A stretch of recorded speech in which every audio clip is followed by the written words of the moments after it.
Hello, my dear students. I am Swapna Shaji, Assistant Professor, Department of Commerce, Self, Nirmala College, Muvattupuzha. അപ്പോൾ നമ്മുടെ cost accounting 2-ൻ്റെ 2024 question പേപ്പറിലെ 2024 വർഷത്തിലെ 24ാമത്തെ ക്വസ്റ്റ്യനാണ് നമ്മൾ ചെയ്യാൻ പോണത്. നമ്മുടെ ടെക്സ്റ്റിൽ ഈ ഒരു ക്വസ്റ്റ്യൻ ഉണ്ട്, ചെറിയൊരു വ്യത്യാസങ്ങളൊക്കെ ഉള്ളൂ.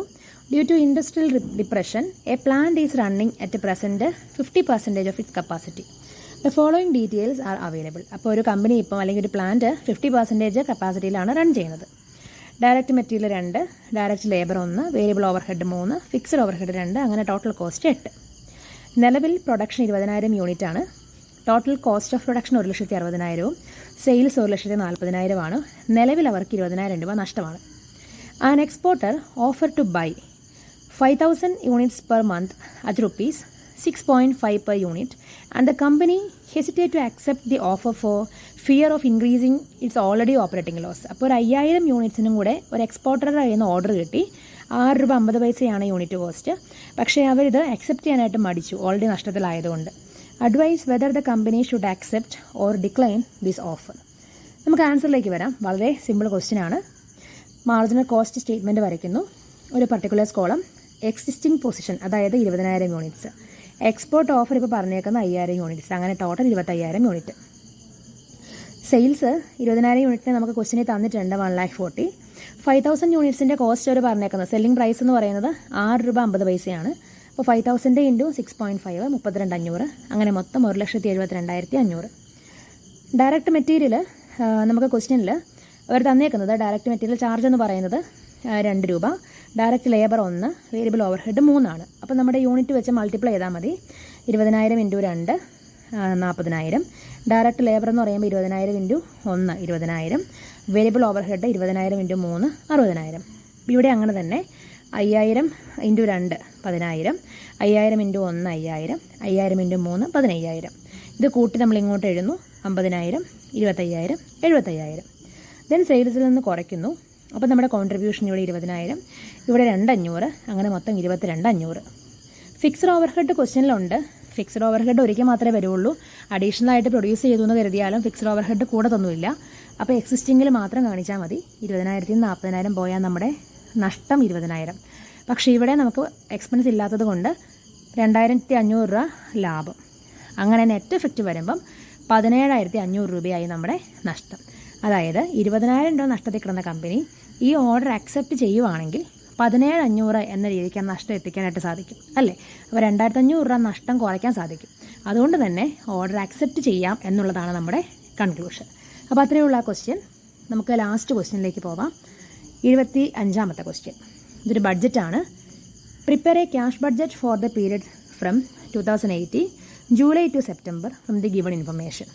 നമുക്ക് സെയിൽസ് ഉണ്ട്, പർച്ചേസ് ഉണ്ട്, വേജ് ഉണ്ട്, എക്സ്പെൻസ്, സെല്ലിങ്, പിന്നെ കുറച്ച് അഡീഷണൽ എക്സ്പെൻസ്. നമുക്ക് ആൻസർ ഇതിനോടൊപ്പം ഒന്ന് നോക്കി പോവാം. നമ്മൾ ക്യാഷ് ബഡ്ജറ്റ് എന്ന് കൊടുക്കുന്നു. ജൂലൈ മുതൽ സെപ്റ്റംബർ വരെയുള്ളതാണ് വേണ്ടത്. അപ്പോൾ ജൂലൈ, ഓഗസ്റ്റ്, സെപ്റ്റംബർ. നമ്മൾ ഓപ്പണിംഗ് ക്യാഷ് ബാലൻസ് വെച്ചാണ് തുടങ്ങുന്നത്. ക്വസ്റ്റ്യനിൽ ഏറ്റവും അവസാനം ഒരു പറഞ്ഞിട്ടുണ്ട് ക്യാഷ് ആൻഡ് ബാങ്ക് ബാലൻസ് 8,000 ആണ് ജൂലൈയിൽ ഉണ്ടായിരുന്നത്. അപ്പോൾ നമ്മൾ എന്ത് ചെയ്തു? 8,000 എഴുതി.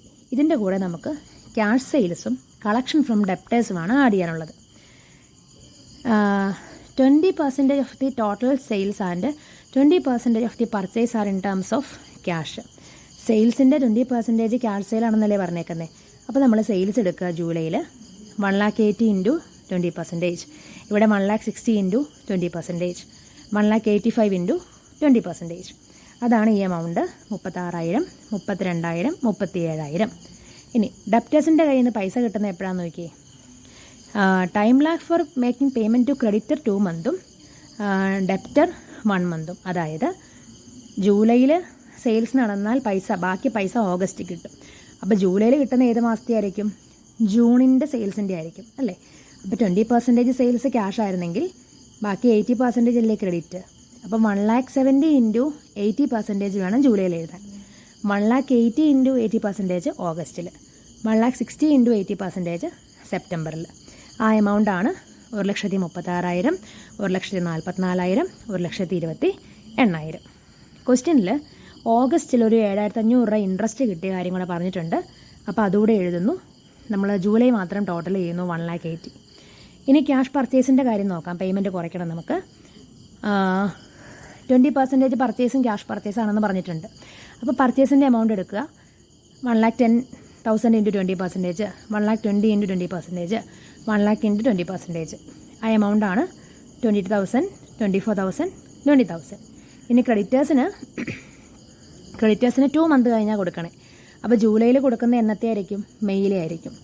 80,000 ഇൻറ്റു 80% ജൂലൈയിൽ, 78,000 ഇൻറ്റു 80% ഓഗസ്റ്റിൽ, 1,10,000 ഇൻറ്റു 80% സെപ്റ്റംബറിൽ.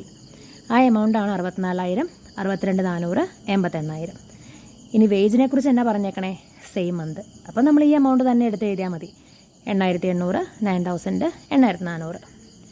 ദെൻ അഡ്മിനിസ്ട്രേഷൻ എക്സ്പെൻസ് 1 മന്ത് കഴിഞ്ഞിട്ടും എന്നാ പറഞ്ഞേക്കുന്നത്. അപ്പോൾ അഡ്മിനിസ്ട്രേഷൻ എക്സ്പെൻസ് നമ്മൾ എന്ത് ചെയ്യുക? ജൂണിലെ ജൂലൈയിൽ കൊടുക്കുന്നു, ജൂലൈയിലെ ഓഗസ്റ്റിൽ. അപ്പോൾ എങ്ങനെ വരും? 6,200, 6,800, 9,500. ഇനി സെല്ലിംഗ് എക്സ്പെൻസ് എന്ന് പറയുന്നത് time lag of half month. അപ്പം പപ്പാതി എടുക്കുക.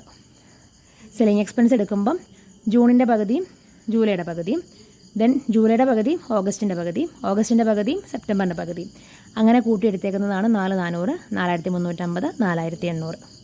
കൂടാതെ അവരൊരു മെഷീനറി പർച്ചേസ് ചെയ്തിട്ടുണ്ട്.